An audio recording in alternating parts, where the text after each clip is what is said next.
Hello and welcome to this CATO webinar on CCS commercial model and financing. Our apologies for the delay, but we had some technical challenges over here. My name is Brigitte Jacobs and I work as a business lead energy and material transition at TNO. And I'm also the director of the CATO network. I'm excited indeed to be the host of today's webinar, where we will talk about financing and making CCS projects more bankable, so to say.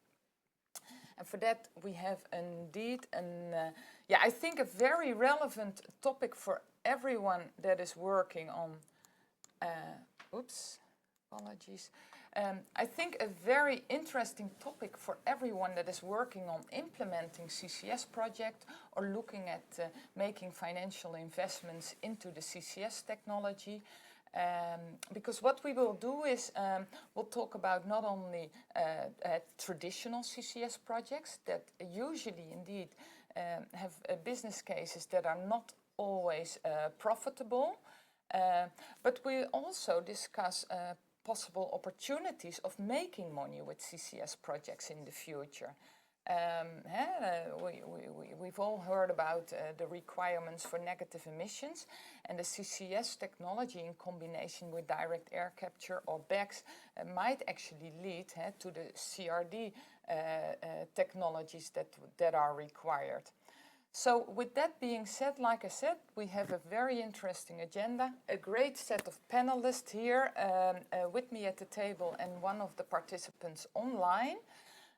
I'll start off with a brief introduction, explaining a little bit the house rules of this webinar, and I will be followed by the panelist on my right-hand side, Michiel Engelaar.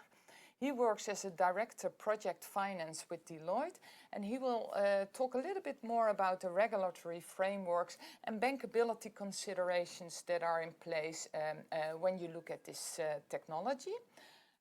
Afterwards, on my left-hand side, Matthijs will take over. He works as a head of strategy and M&A with Atero, and amongst others is involved in the CCS projects that are currently taking place at the waste incinerators at Atero. He will talk a little bit more about the cost related to building the capture plant, so the really capture side. And then after Matthijs, Stijn will actually complete the picture of the whole chain. Stijn works as a CCS business development manager with EBN. And he will talk a little bit more about our Dutch funding scheme called SD+, and elaborate on the commercial models, the commercial implications for the CO2 transport and storage. And last but not least, I'm actually delighted to have a member of our ministry, the Ministry of KGG, as they say in Dutch. He's Policy Officer of Climate Policy. His name is Roel Schoenmaker, and he is heavily involved in the making of the routekaart negative emissions that is taking place, or that's undertaken in the Netherlands right now. He will especially take part in the second half of the webinar, where we will talk about opportunities of making money with CCS.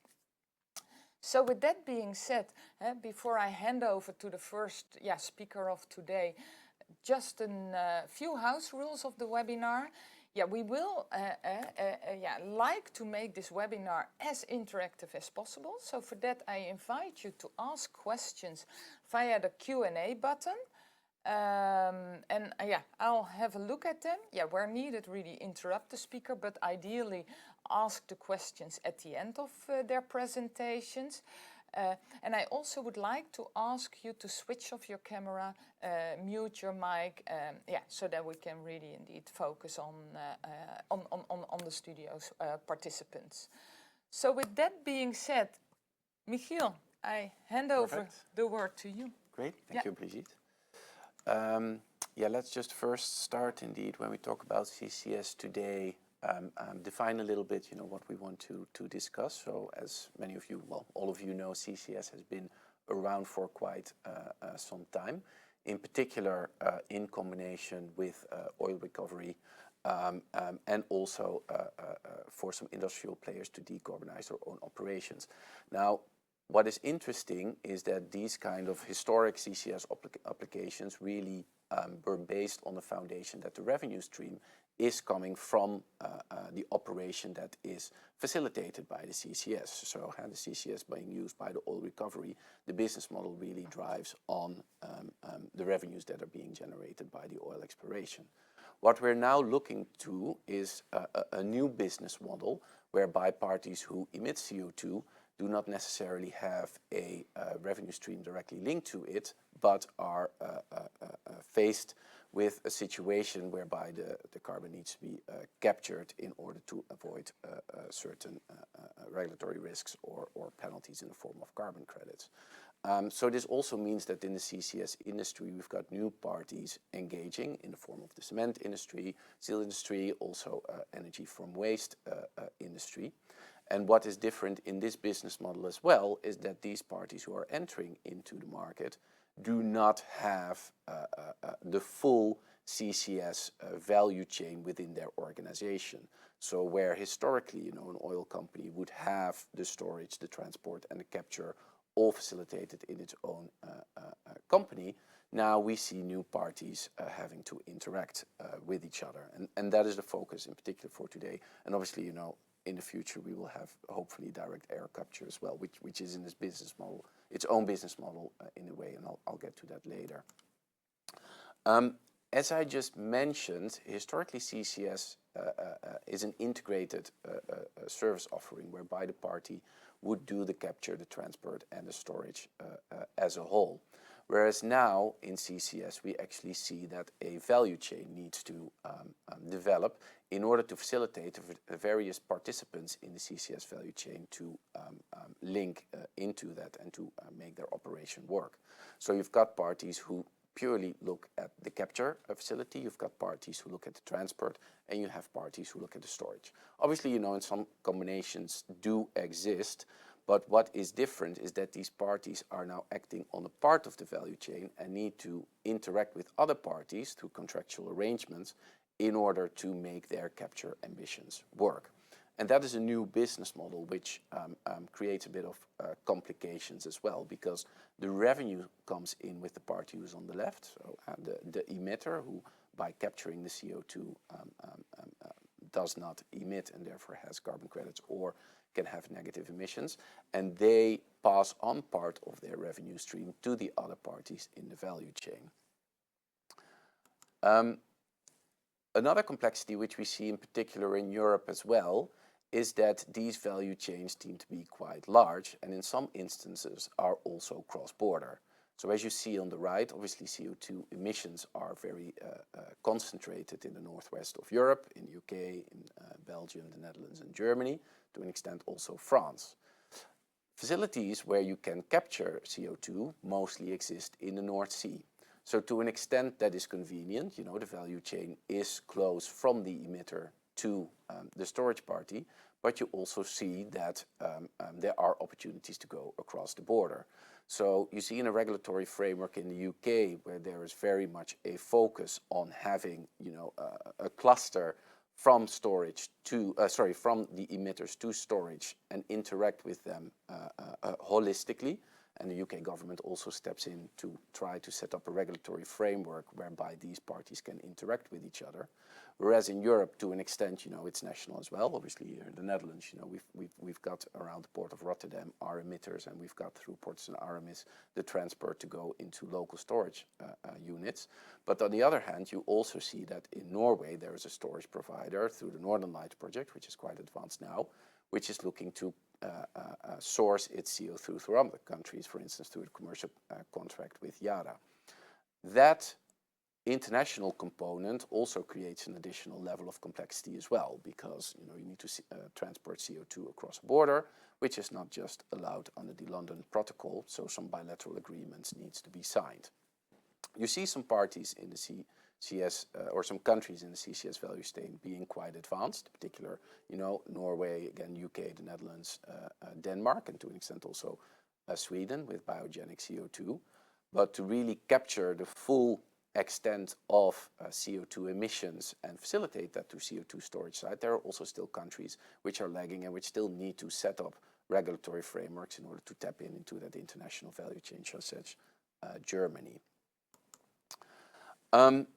As I mentioned, and this is a little bit of a snapshot of today, so this is obviously something which is in flux, but various parties are now entering into this value chain and are trying to also invest in that value chain. But what we observe, in particular, because the value chain is fragmented in a capture element, a transport element, and a storage element, that for some parties it's more complex to enter into that value chain than for other parties. So we've seen government being quite active, or very active actually, in the CCS space, not only by providing grants at an EU level, the Innovation Fund, the Connecting Europe facility, but also at the national level through subsidies, as here in the Netherlands, obviously the SDE++, where others will speak on later. But you also see that in Norway, Norwegian government is participating directly by funding the Northern Lights project.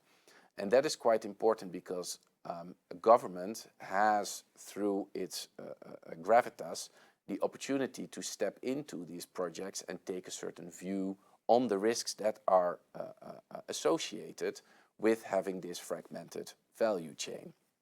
So government coming in through grants, coming in through equity. Obviously, we see strategic players coming in here as well, and the large former oil companies, parties who are looking at as well as Atea is here today. They are looking to enter into this value chain as well and to take a view. And to an extent, they take along financiers as well, because these companies have their house banks who, through the operations of these strategic players, can take a view on CCS and understand it. But they really look at this from a risk perspective, on the risk on this strategic player, than purely a risk on the CCS value chain and the private party participating in there in itself. And I think this is where, in the next level or the next step of the CCS development, there is going to be a lot of challenge, because it's still very complicated to crowd in private financiers and private investors in the CCS value chain, because they have the difficulty in appreciating these kind of project-on-project risks, as they say. Because your counterpart, for instance, can be the capture plant or organization. However, this capture organization is relying on the transport and relying on the storage in order to make the CCS value chain work and the CO2 capture being effective. And as a bank, for instance, as a financier, you can take a view at the party you are providing your finance on, but it's quite complicated to then take, through a contractual arrangement, a view on that transport provider and a storage provider, because they are 2 or 3 steps further removed. And I think that is going to be very important to see how, through standardization of contractual arrangements and in particular a regulatory framework, these parties can step in. Briefly, my last slide for now.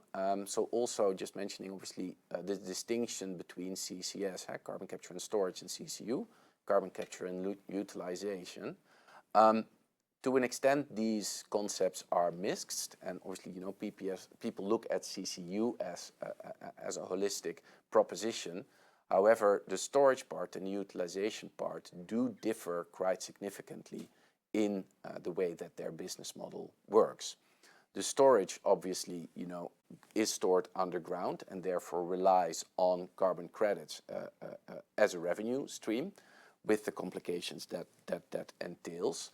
And also, the storage typically is at a very large distance from where the capture takes place, which also means that this value chain, which I mentioned before, needs to be set up over a longer physical distance.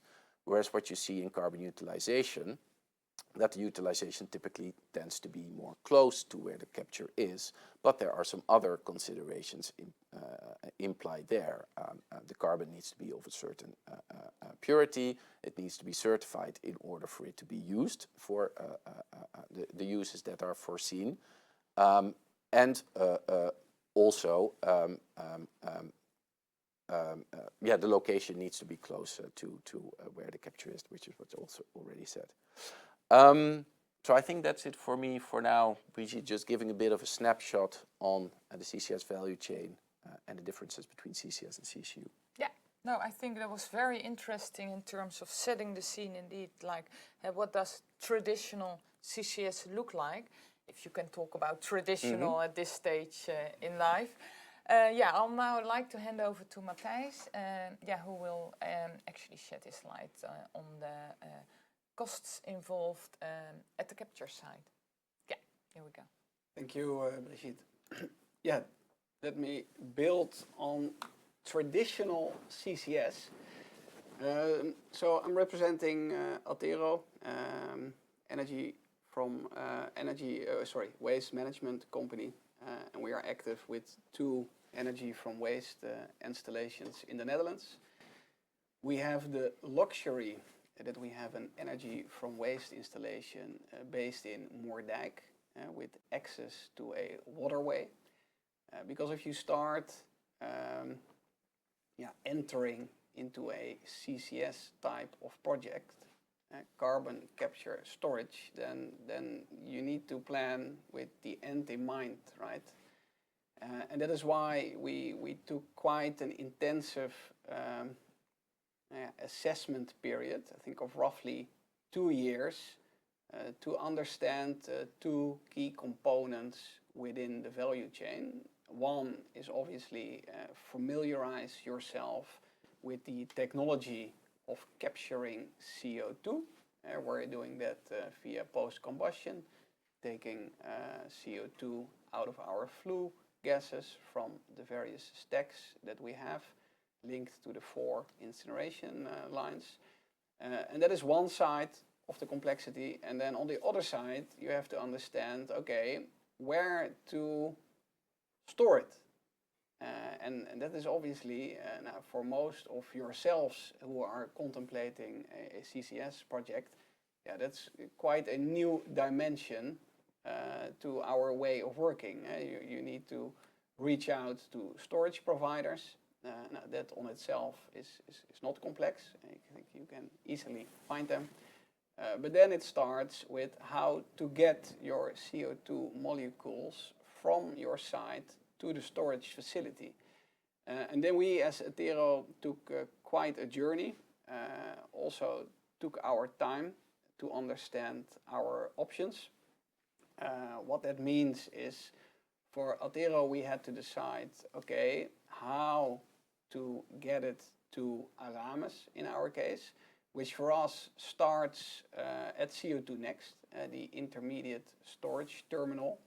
But then obviously you need to set up and configure reliable transport. Now, the good news is that the transport mode via ship, via barge is quite obvious. But there are no existing CO2 barges moving around, right? So yes, there is Northern Lights who are ahead of the game.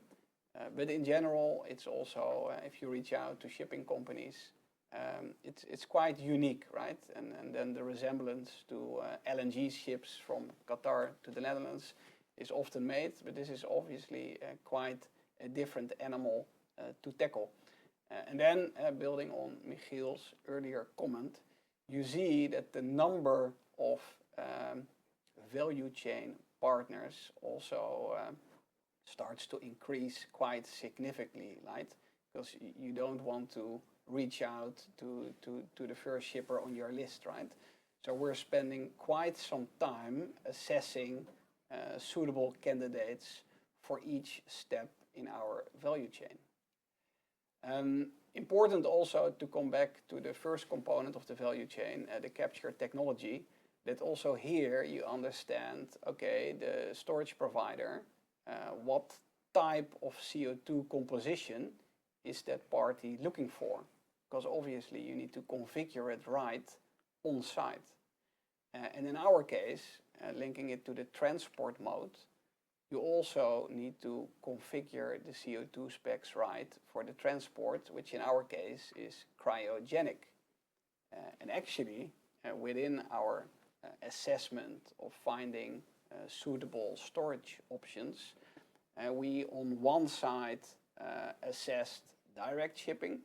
And on the other side, we contemplated on via Aramis, via the trunk line. Direct shipping versus getting it to CO2 next already triggers a question coming back to CO2 specs, at what temperature and at what pressure. And that also feeds the design of the liquefaction plant, the capture plant.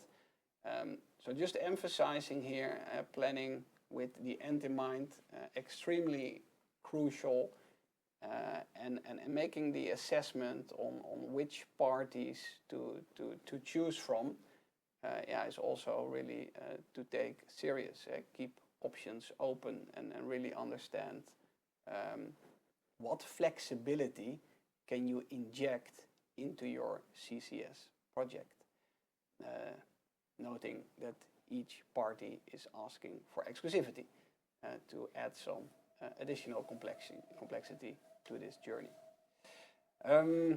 That very holistically on our value chain and how that sets you up for success, but also how that feeds some of your design requirements. So what I try to capture here is, and obviously if I reflect on our basis of design, it's quite a detailed document.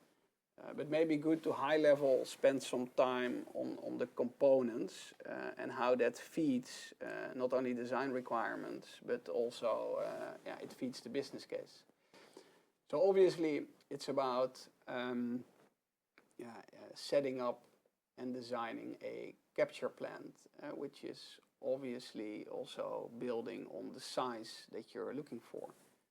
Economies of scale, the cost per ton, that is already a journey on itself to configure that right.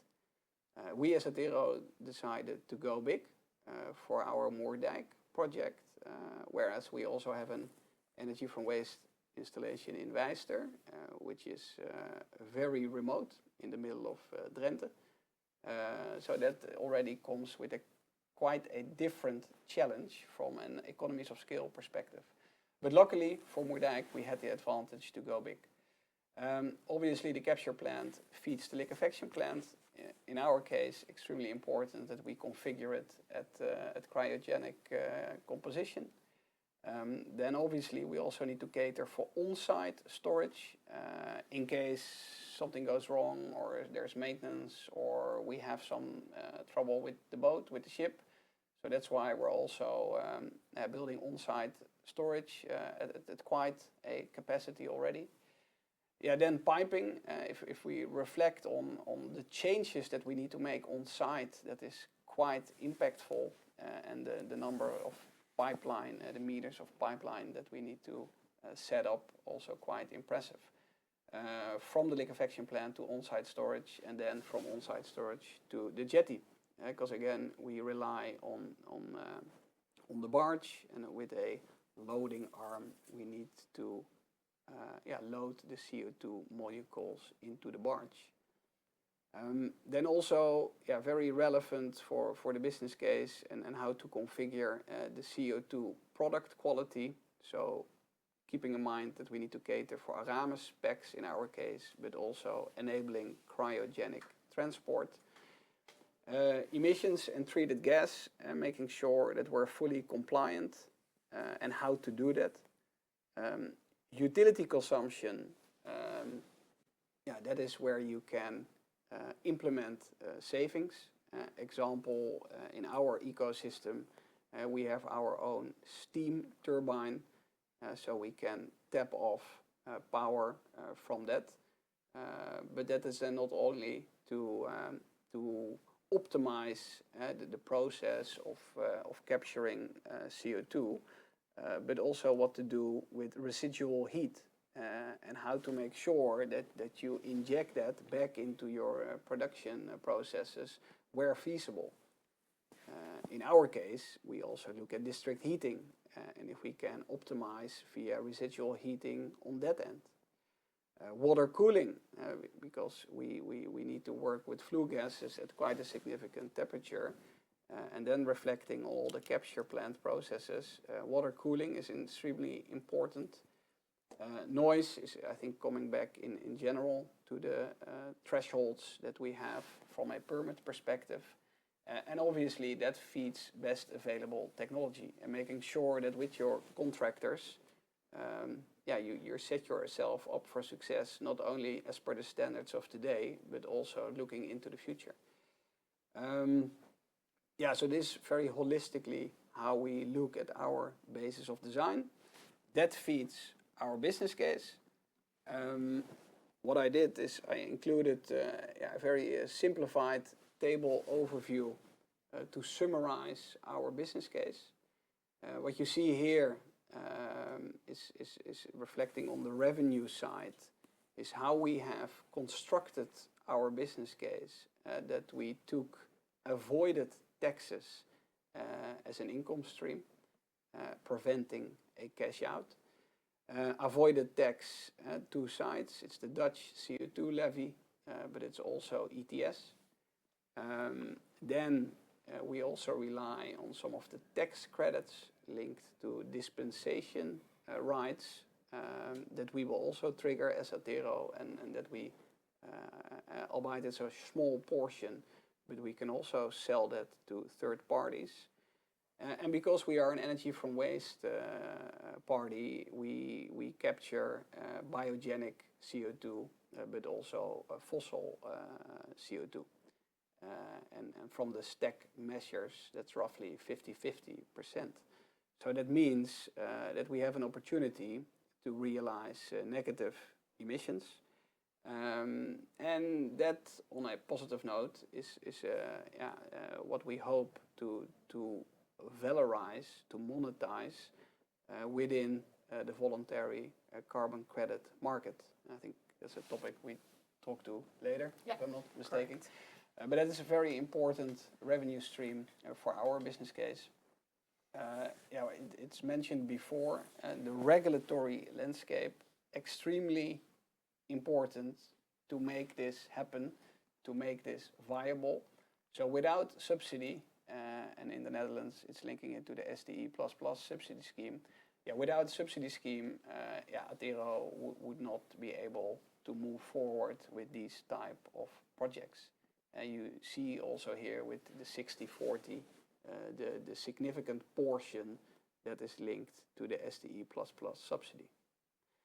Then on costs, reflected as a percentage of TCO, total cost of ownership. So I think it's quite obvious that the CAPEX investment, that the one-off, but the TNS costs, which are recurring costs, is quite significant. Obviously maintenance, depending on how you incorporate maintenance into your business case, but we're quite prudent here. So I like to think quite a significant portion that we also allocate to recurring costs like maintenance. I already mentioned power and steam consumption, extremely important to optimize this to the extent possible, given also the TCO percentage that this is generating.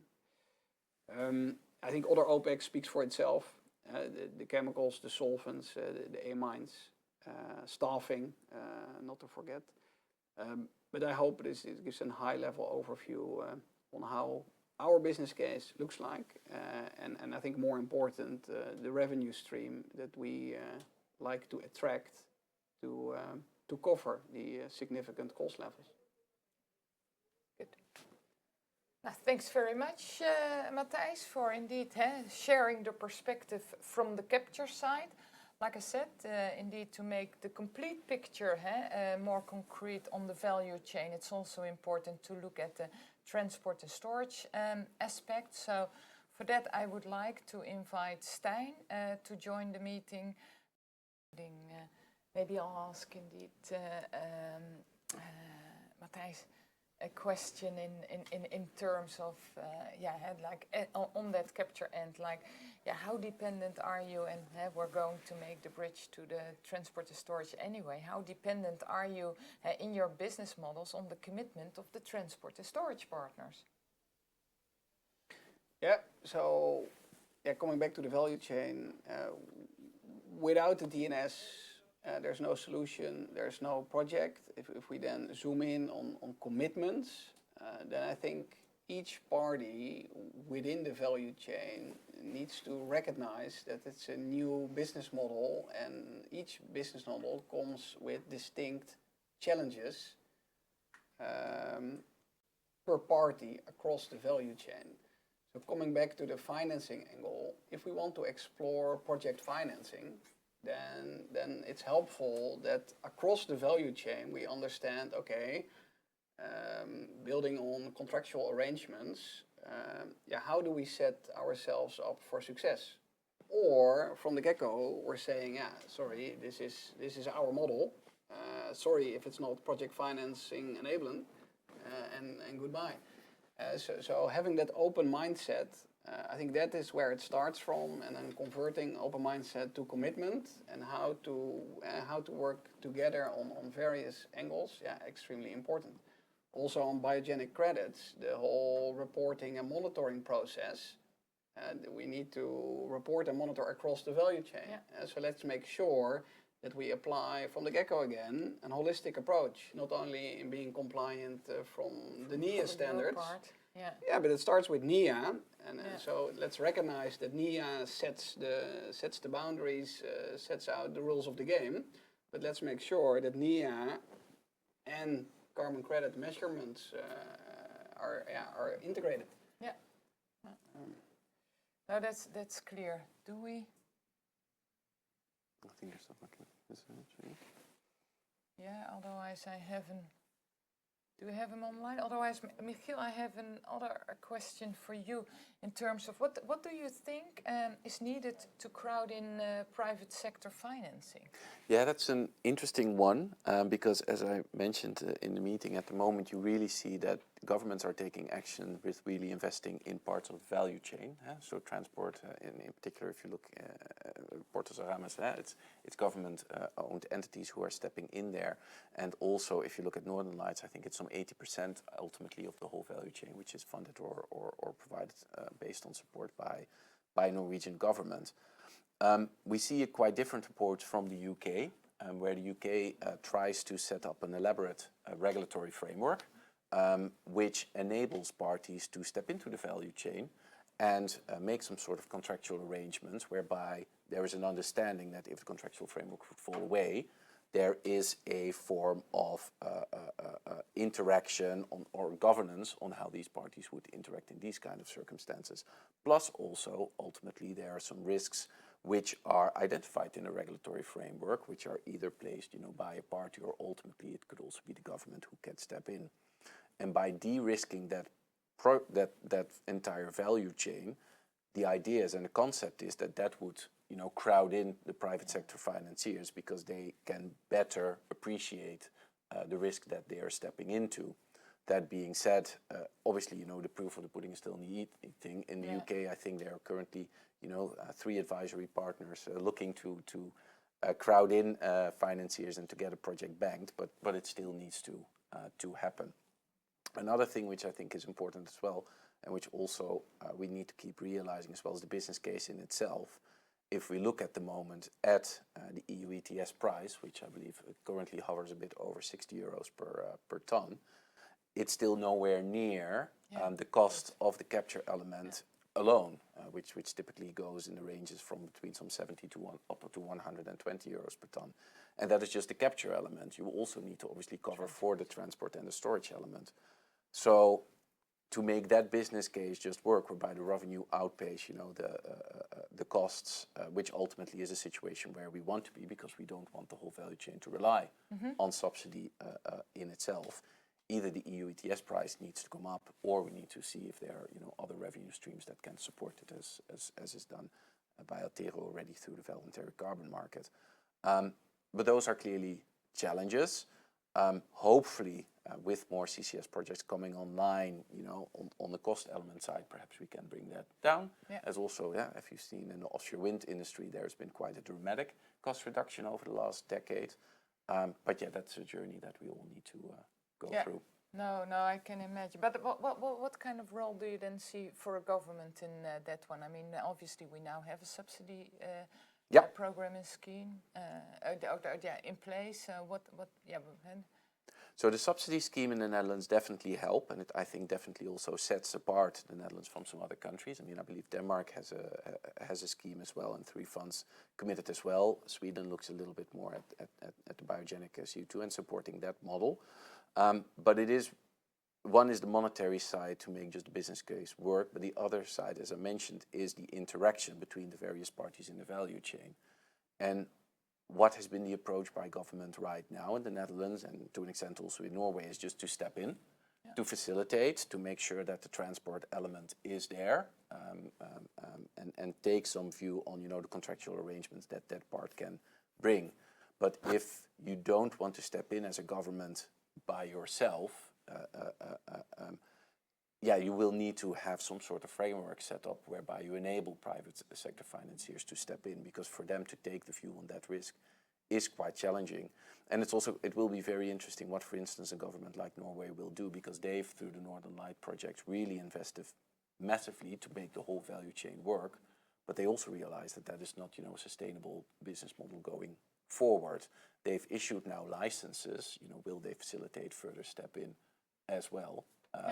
To support those kind of licenses that have now been issued, that remains to be seen. Yeah. No, and actually maybe to make that segue, I mean, we already talked at the beginning of our webinar about actually opportunities. And like I said, there's traditional CCS projects, and we talked a little bit about how these are sometimes challenging and work to make profitable. However, we said there might also be opportunities indeed for the CCS technology in the form of negative emissions, contributing via either BECS or DACs to achieving indeed the CRD technology relevance, so to say. Obviously, this is the market, and we already mentioned the word talking about carbon credits. Really indeed getting money. You're actually also taking it already into your business case. I'm curious to hear indeed from you, Roel. How do you see the role of government when it comes to this carbon credit market? I mean, you're working on this routekaart now, so what's your view on that one? Yeah, I think it's a good question. I think when you talk about carbon credits, it's very important to distinguish between the offsetting of fossil emissions, which is something that happens under the ETS. You pay an allowance when you emit. So when you don't emit, you don't have to pay an allowance, but you could sell that to someone else and generate a revenue stream. It doesn't mean you have to cover the ETS costs. So that's one way to generate credits. Then you're on the fossil emission side, but you also have negative emissions credits, carbon removal credits, so CDR credits. So it separates between those two.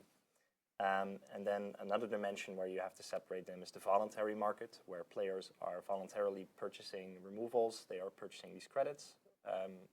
And you have the regulatory market, which isn't really formed yet.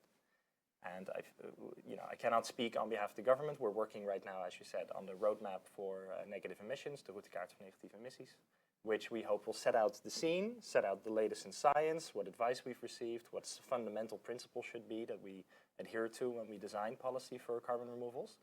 But I can already say that a part of this roadmap, which will come at the beginning of next year, is already going to be revealed in the National Climate Plan, which will be brought into consultation in a month or so, I think mid-October, 24th October, I think we're thinking. Okay. And there will already be some first principles in how we design this. Because we think it's very important that when you look at the carbon removal market, that you get the long run right immediately and that you give this long run vision. Yeah. And I think this is very relevant for CCS players because, as you mentioned, CCS can be used as a technology to support carbon removals. Yeah. So it's very important to have that long run perspective there, I think. Maybe we're not in that phase right now, but I think in 10 years or so, it will definitely help keep this market going and make sure that there are volumes worth developing these fields for and to engage in these risks with. So then the government's role in all of this is, I think, first of all, there is still so much unclear on carbon removals that we need to set the stage, know what the rules are, how we want to use them. Then we also need to look at this voluntary market because government has been quite reluctant to speak out and to regulate this or to provide any guidance on what is good and what is bad.